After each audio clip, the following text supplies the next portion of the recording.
Hey SnapFlash fam! Big moves are happening on the global stage, and Africa's voice is getting louder.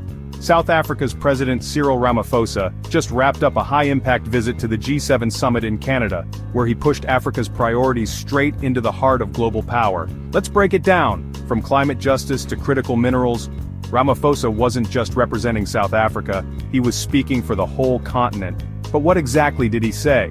And how is this shaping Africa's position in global politics? Stick around.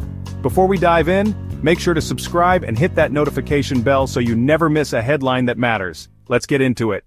At the G7 outreach session in Canada, President Ramaphosa, representing both South Africa and Africa's G20 leadership, made it clear: Africa wants a seat at the table, not just a seat in the audience. He didn't mince words.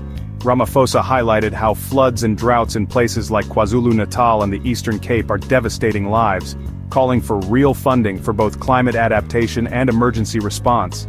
His message? Climate justice isn't charity, it's necessity. Well, we've just concluded our visit to Canada to attend the G7 summit. It's been most meaningful for us, particularly as we are the president of the G20. We've had the opportunity to interact with a number of heads of states and government of various countries.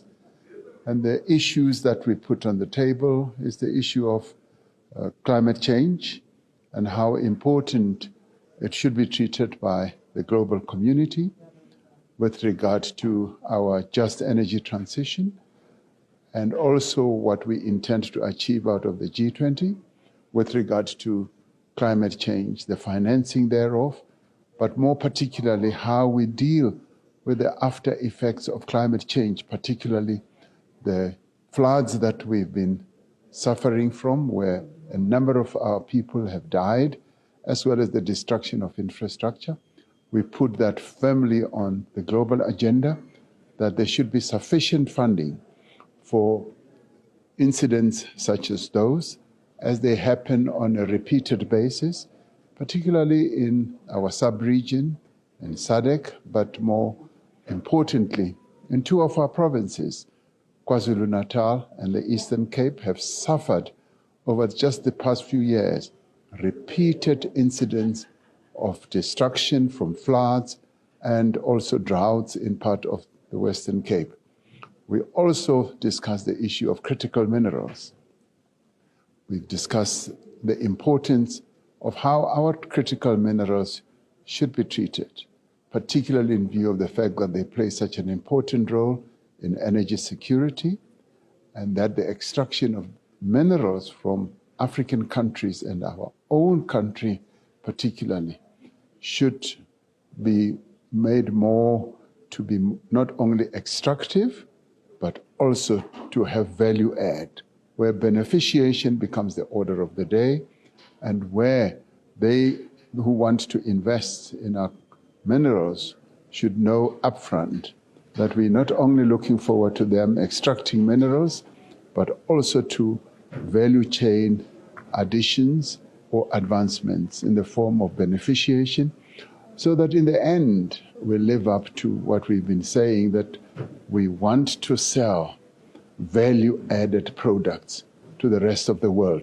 So it's been a very good G7 for us, and we've been able to have bilateral meetings with a number of countries, and that in many ways has proven to be most beneficial to South Africa. Thank you. Africa's rich in resources, but Ramaphosa wants more than extraction. He told the world's richest nations, don't just take our minerals, build the value chains here. That means jobs, processing, and economic power staying on the continent.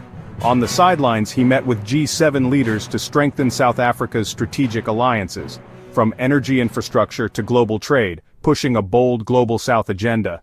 With South Africa holding the G20 presidency, Ramaphosa's role in Canada was about more than symbolism. It was a blueprint for African agency in global policy, ahead of the G20 summit this November.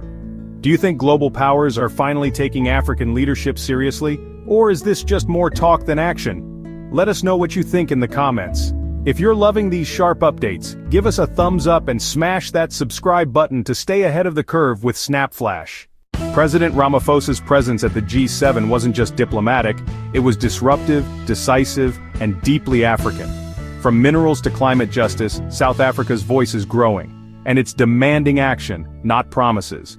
Thanks for tuning in to SnapFlash. Stay bold, stay informed, and we'll see you in the next one.